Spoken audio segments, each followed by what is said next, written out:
আসসালামু আলাইকুম। দেখেন কি সুন্দর আল্লাহর অপরূপ দুনিয়াটা। নীল আকাশটা একদম পানির মধ্যে চকচক করতেছে। অনেক সুন্দর জায়গাটা। এখানে যারা থাকে তারা খুব হয়তোবা খুবই আনন্দ থাকে। আসলে সবার তো আর হয় না। দেখেন কি সুন্দর পরিবেশ, আকাশটা, এদিকে সূর্যের আলো।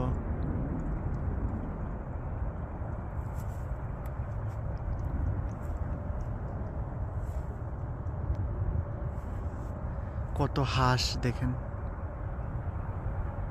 হাঁসগুলো কি সুন্দর লাগতেছে, পানির মধ্যে খেলতেছে ওরা।